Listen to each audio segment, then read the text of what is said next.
All right, so I said when I started this YouTube channel thing, um, I'll probably upload some stuff that's more serious, some stuff that isn't as serious. Today is going to be a less serious uh, commentary.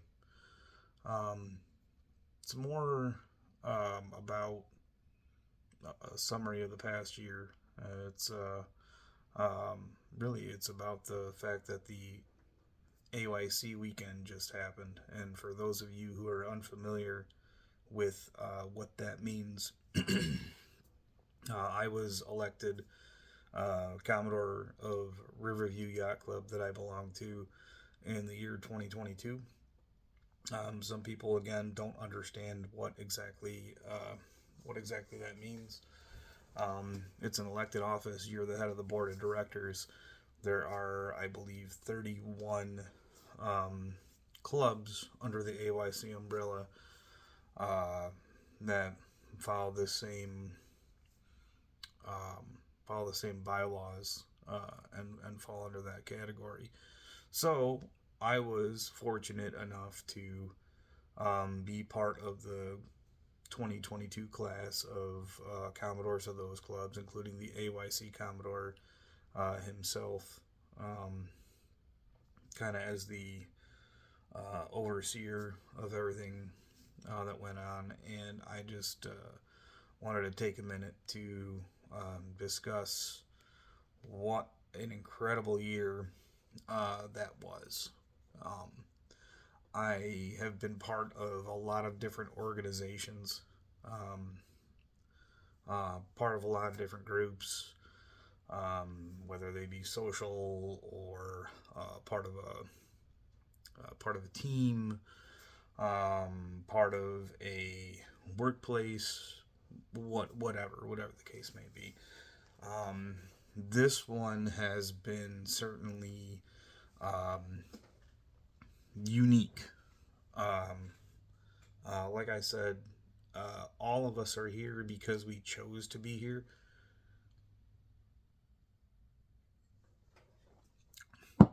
We all ran for election. Um, some opposed, some unopposed, some more contested than others. Um, but we all did it because it's something we wanted to do, and it's not something you can dive right into. There are prerequisites. Um, uh, Time of service on the board of directors, time as a member at your home club, things of that nature. Um, we all came from different backgrounds. We all came to be here different ways. In my case, I grew up around the club that I became Commodore of eventually, um, and became a member. My mom and dad joined in 1983. I became a member in 2009, I believe.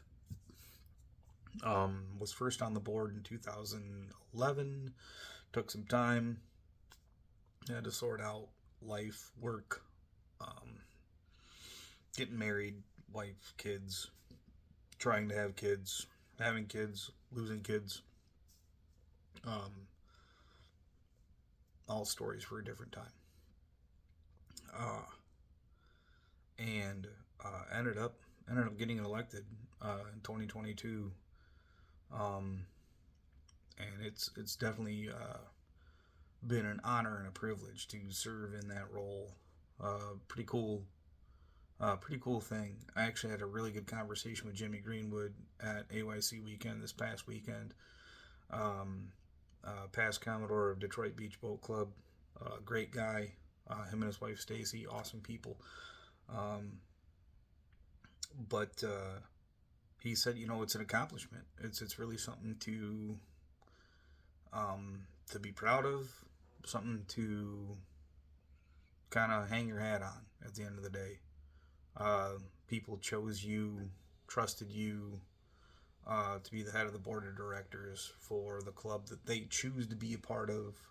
They pay a membership dues to be a part of, that they, think of as a place that they can call home. And for a year that you were in charge of that place, uh, that's a pretty cool thing. Um, it wasn't perfect. It's never perfect. It wasn't for me. It wasn't for him. We had a good conversation about it. It wasn't for Commodores before me at Riverview. It wasn't for Commodores after me at Riverview, or it won't be for Commodores after me.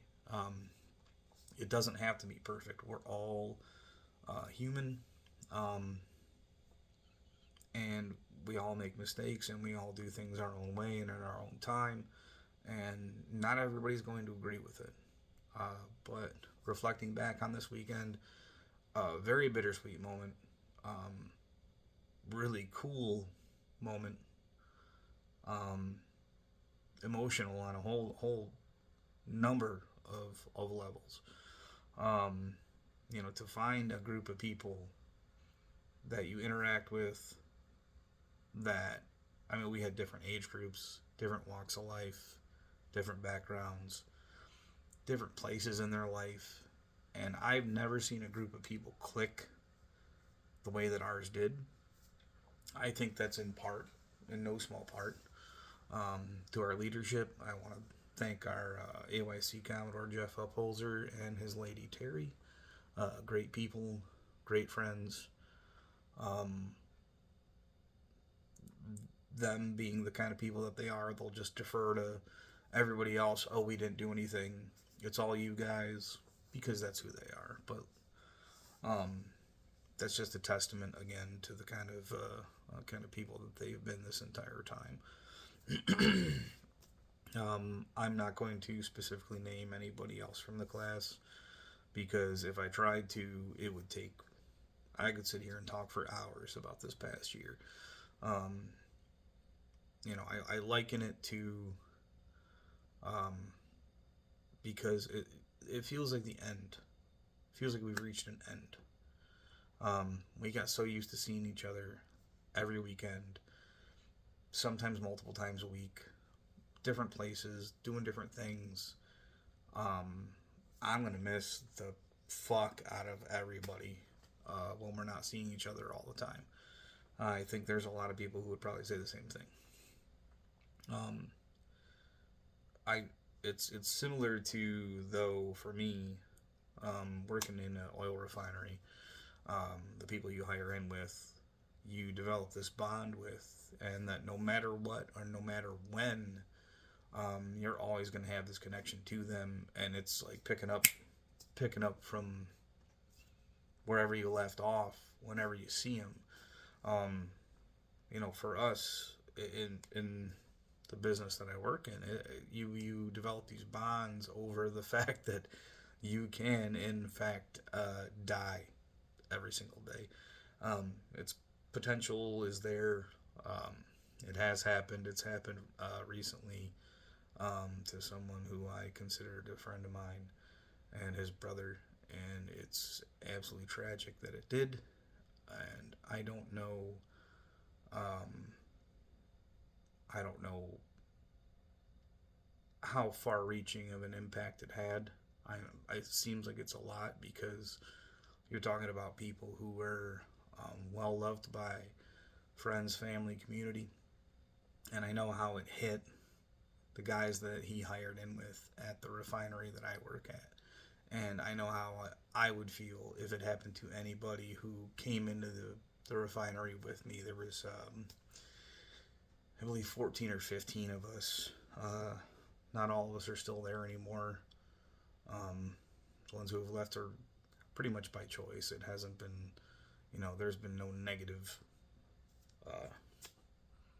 things that have happened. But we're always going to be part of this 22 class, and we're always going to see each other, and we're always going to be friends, and we're always going to pick up right where we left off, no matter where we've seen each other, whether it's at AYC next year, or at somebody's regatta this coming year, or somebody's ball maybe in the coming year, or maybe I'll run into you at Walmart. I don't know what's going to happen. We don't know what's going to happen. Nobody does. Some people were taking it harder than others, and I mean, I'm an emotional guy. I know how I get. I'm not thrilled about how things have come to an end. But it's somebody else's turn. It's somebody else's chance. It's somebody else's opportunity. It's somebody else's time. And I guess I'm just putting this one out there because I want to just say thank you to um, Riverview Yacht Club for giving me the opportunity to represent you in the class of 22, and I hope I did a decent job. I feel like I did all right. I could have done better. Could have done worse. Um, and I just want to say thanks to the entire 22 class. Thanks for a great year. Thanks for a great weekend. Thanks for changing my life, Amanda's life, Mila's life, going forward. Um, it's been a incredible ride, and some of you may remember the speech I made at my ball. I rambled on incoherently for upwards of 20 minutes, I'm sure. And some of you might have kind of drifted off or paid attention to other things. But one of the things that I brought up was this parable about a Chinese farmer. And it talks about how, and I'll repeat it again, he lost his prize horse. Prize horse ran away, and people from his village came to him and said, "Oh my God, this is terrible. What are you going to do? This is awful." And he said, "Well, maybe." Next day, the horse came back, and it brought back 10 other wild horses with it. And now all of a sudden, he's got 11 of these horses. And they said, "This is so great. This is amazing. What are you going to do?" And he said, "Well, maybe." And the next day, they're trying to train the horses, and his son got bucked off of one of these wild horses, and he broke his leg. And they said, "Oh God, what terrible luck you must have." And he said, "Well, maybe." And then the next day, the army came through trying to conscript every man that they could to go to war. But because his son had a broken leg, he couldn't go, so he got to stay home. And they said, "Oh goodness, well, what good fortune?" He said, "Well, maybe. We don't know what the future is going to bring. All we can do is try to learn from our experiences of who we've been with and try to understand that we are a product of our past and try to improve upon ourselves going forward on a day-to-day basis. And as long as we subscribe to that idea of, well, maybe, I think we're all going to be okay, because no matter what happens, good or bad, kind of makes you understand that what we think might be good might not be good, and what we think might be bad might not be bad, and we got to kind of let that play out. And I thought several years ago that some things happened that were bad, that were awful, led me to where I am today. And I thought some things that were good that happened in the meantime maybe weren't so much. But they brought me to where I am right now. And where I am right now isn't a bad place to be. And I'm happy to say that. So, to all you out there who are having a rough go of it, well, maybe.